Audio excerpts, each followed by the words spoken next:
Nagsasalit dito Pangit mag-isa. lasa, no? Pangit lasa. Kaya pala ang puta, laging ubos siya yung pagkain. Pangit lasa ang putik.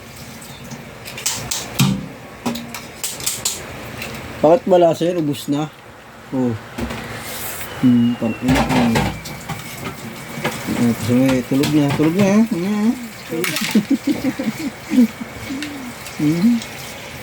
Ano yan? Simot sarap eh. Pa-sisig-sisig ka pa. Pero mantika. Nag-bitcho na nga kayo kagabi. Isisig yan naman. Dahil gusto talaga. Sabi niya, masarap ang lechon.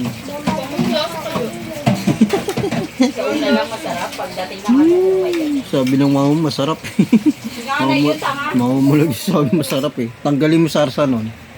Tingnan natin kung masarap pa yun. Masarap pa yun, lechon manok eh. Lechon baka eh. Nanay lang yun.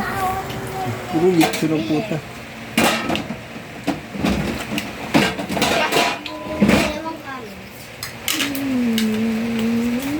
Dalawa?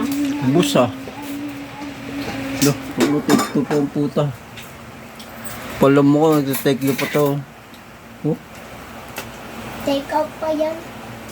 take two, take out. Bakit? Saan ba nakatira yan? Sa langit. No. Ito, busy-busy ka yan eh. Hindi mo na set. Bakit ko ito nabili? Nakakain yung ano mo, luto mo. Ako, bakit? Ayoko na yung baboy niyo. Baldi, baka ko Kaya din. na ako ba din? Oh, pwede na ako mag-rebirth. No? Suicide pa naman. Ay, wala pala. Sige, buhos mo na naman ha. 3 days.